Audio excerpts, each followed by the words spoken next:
What follows is Lucian Freud's personal artistic manifesto, giving us insight into his own creative process. Written by the artist in 1954 at the age of 32, it remains his only ever written publication. Born in Berlin in 1922, he was none other than the grandson of Sigmund Freud, founding father of psychoanalysis.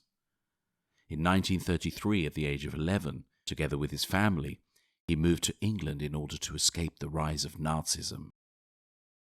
Lucian Freud would later become known as one of the greatest portrait painters of the 20th century. My object in painting pictures is to try and move the senses by giving an intensification of reality. Whether this can be achieved depends on how intensely the painter understands and feels for the person or object of his choice.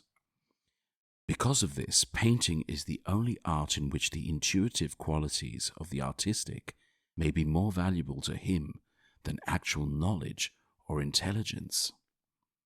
The painter makes real to others his innermost feelings about all that he cares for. A secret becomes known to everyone who views the picture through the intensity with which it is felt. The painter must give a completely free rein to any feelings or sensations. He may reject nothing to which he is naturally drawn. It is just this self-indulgence which acts for him as the discipline through which he discards what is inessential to him and so crystallizes his tastes.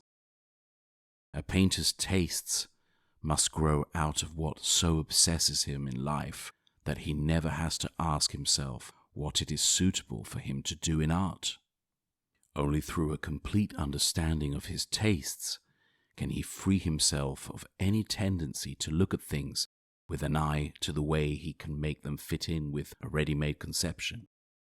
Unless this understanding is constantly alive, he will begin to see life simply as material for his particular line in art. He will look at something and ask himself, can I make a picture by me out of this? And so his work degenerates through no longer being the vehicle of his sensation.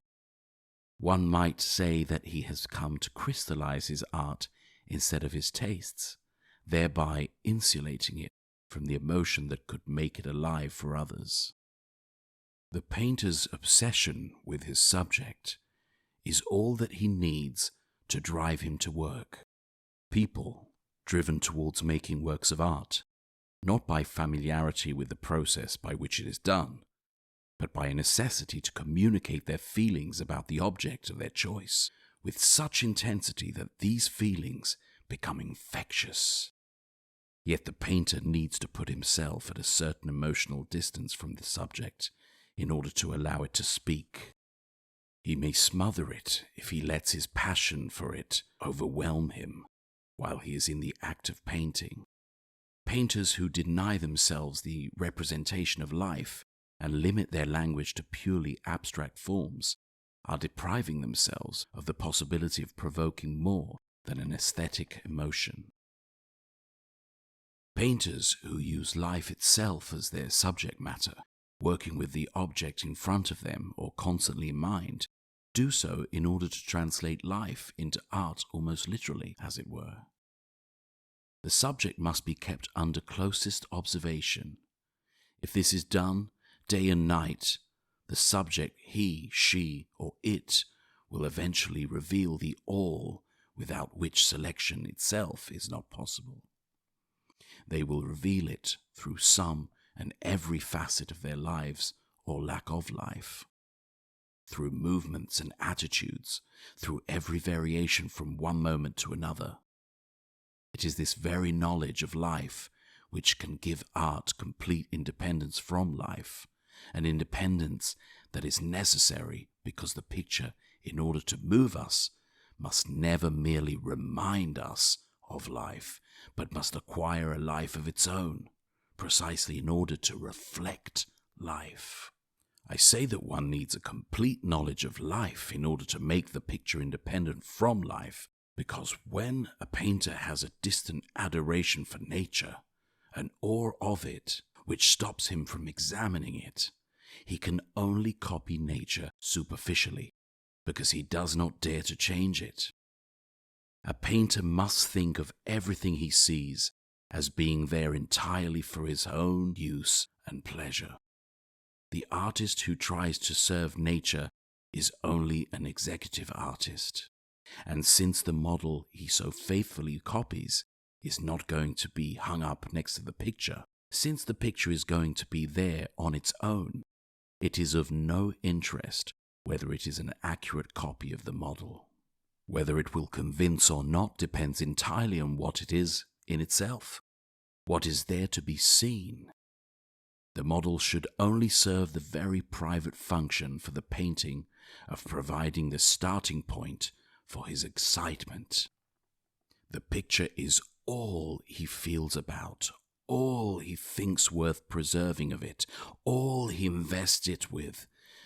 If all the qualities which a painter took from the model for this picture were really taken, no person could be painted twice.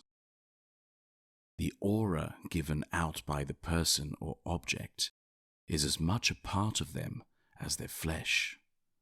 The effect that they make in space is as bound up with them as might be their color or smell.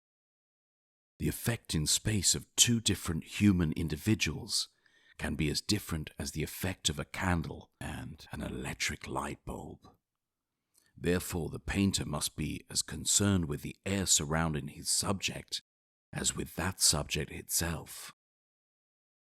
It is through observation and perception of atmosphere that he can register the feeling that he wishes his painting to give out. A moment of complete happiness never occurs in the creation of a work of art. The promise of it is felt in the act of creation, but disappears towards the completion of the work. For it is then that the painter realizes that it is only a picture he is painting. Until then, he has almost dared to hope that the picture might spring to life. Were it not for this, the perfect painting might be painted, on the completion of which the painter could retire. It is the great insufficiency that drives him on. Thus the process of creation becomes necessary to the painter, perhaps more than is the picture. The process, in fact, is habit-forming.